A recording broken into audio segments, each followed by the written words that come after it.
Chapter 13. And it came to pass after this that Absalom the son of David had a fair sister whose name was Tamar, and Amnon the son of David loved her.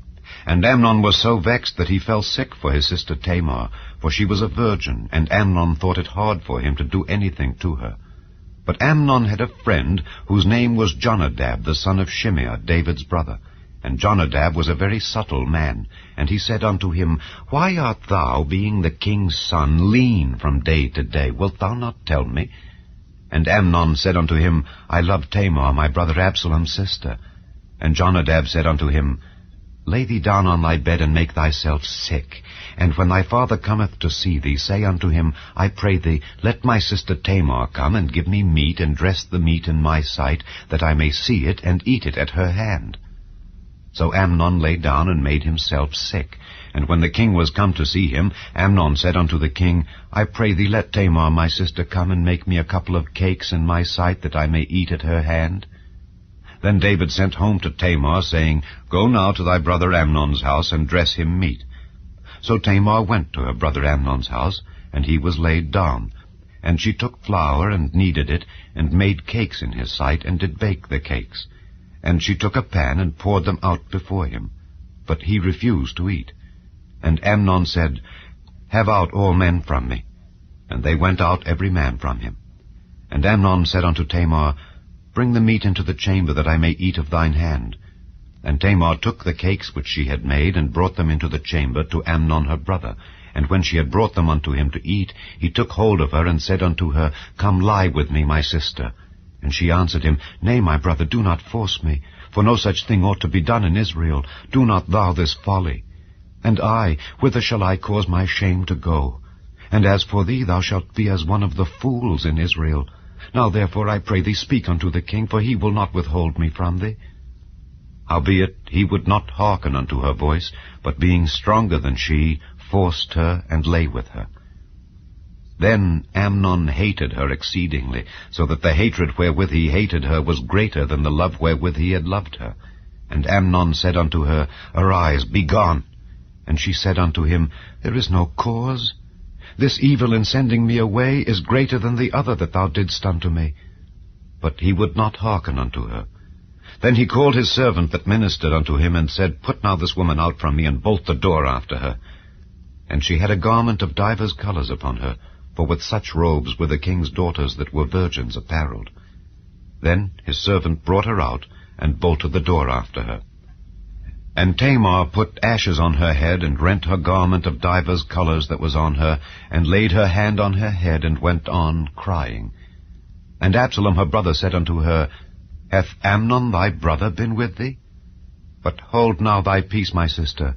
He is thy brother, regard not this thing. So Tamar remained desolate in her brother Absalom's house. But when King David heard of all these things, he was very wroth. And Absalom spake unto his brother Amnon neither good nor bad, for Absalom hated Amnon because he had forced his sister Tamar. And it came to pass after 2 full years that Absalom had sheep shearers in Baal Hazor, which is beside Ephraim, and Absalom invited all the king's sons. And Absalom came to the king and said, Behold now, thy servant hath sheep shearers. Let the king, I beseech thee, and his servants go with thy servant. And the king said to Absalom, Nay, my son, let us not all now go, lest we be chargeable unto thee. And he pressed him. Howbeit he would not go, but blessed him. Then said Absalom, If not, I pray thee, let my brother Amnon go with us. And the king said unto him, Why should he go with thee? But Absalom pressed him, that he let Amnon and all the king's sons go with him.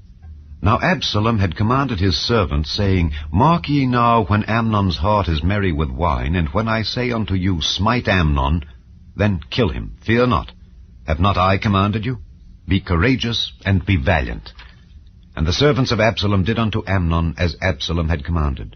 Then all the king's sons arose, and every man gat him up upon his mule, and fled.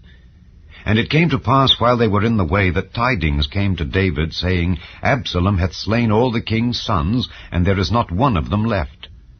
Then the king arose, and tare his garments, and lay on the earth, and all his servants stood by with their clothes rent.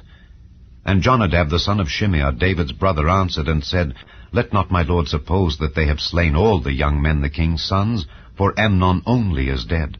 For by the appointment of Absalom this hath been determined from the day that he forced his sister Tamar. Now therefore let not my lord the king take the thing to his heart to think that all the king's sons are dead, for Amnon only is dead.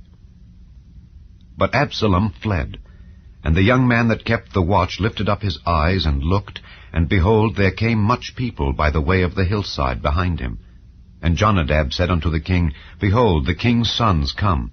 As thy servant said, so it is.